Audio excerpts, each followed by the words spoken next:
Saudari-saudara yang dikasihi dan mengasihi Tuhan Yesus berkah dalam. Kita kembali meluangkan waktu kita di tengah-tengah kesibukan kita untuk merenungkan sabda Tuhan hari ini.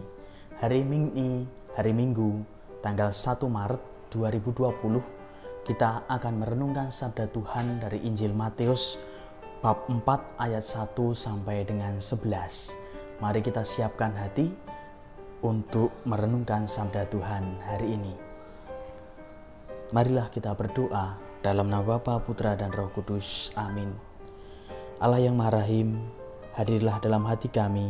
Semoga dalam masa pertobatan ini kami semakin dimampukan untuk menjadi pribadi yang semakin berani membaharui diri terus-menerus untuk menjadi lebih baik. Bukalah hati kami untuk merenungkan sabda-Mu dalam hati kami. Dimuliakan nama Tuhan kini dan sepanjang masa. Amin.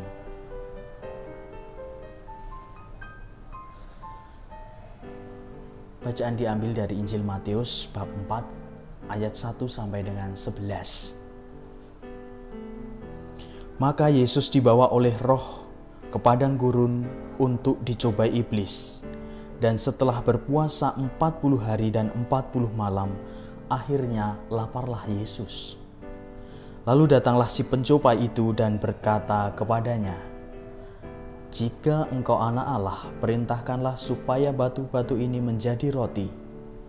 Tetapi Yesus menjawab, "Ada tertulis, manusia hidup bukan dari roti saja, tetapi dari setiap firman yang keluar dari mulut Allah."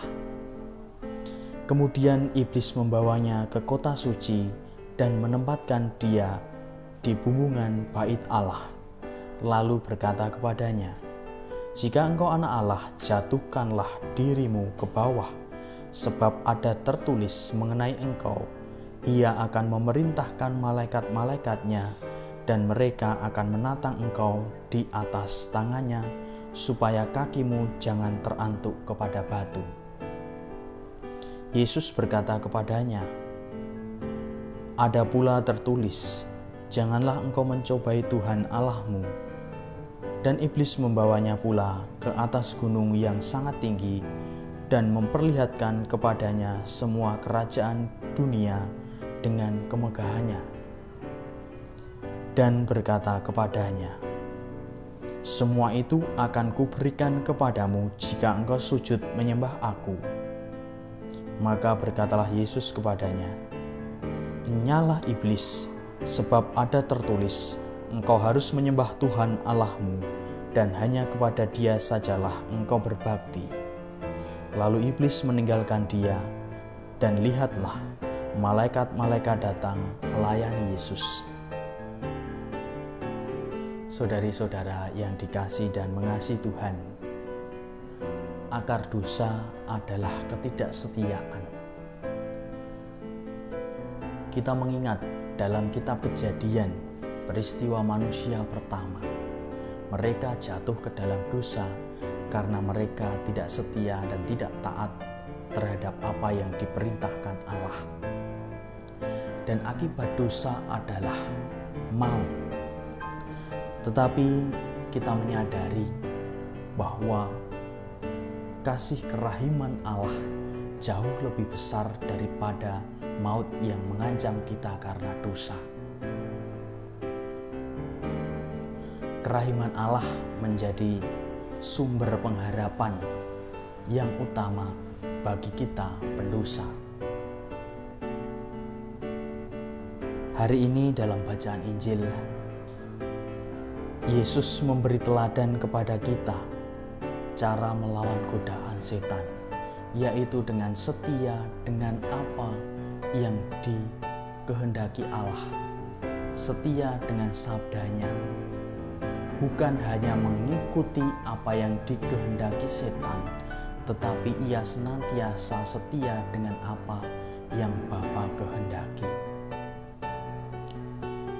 Ia mengatakan demikian, "Nyalah iblis, sebab ada tertulis, engkau harus menyembah Tuhan Allahmu, dan hanya kepada Dia sajalah engkau berbakti."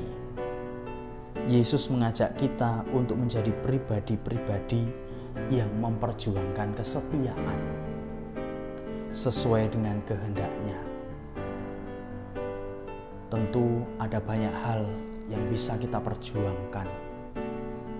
Kita setia terhadap tugas yang dipercayakan kepada kita. Kita setia sebagai seorang bapak keluarga. Kita setia sebagai seorang anak.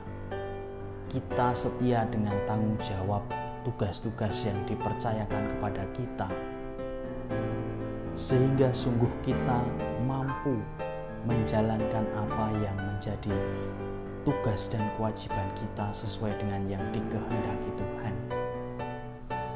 Kalau Tuhan Yesus hari ini memberi teladan kepada kita tentang kesetiaan, semoga kita pun semakin mampu untuk memperjuangkan kesetiaan dalam hidup harian kita.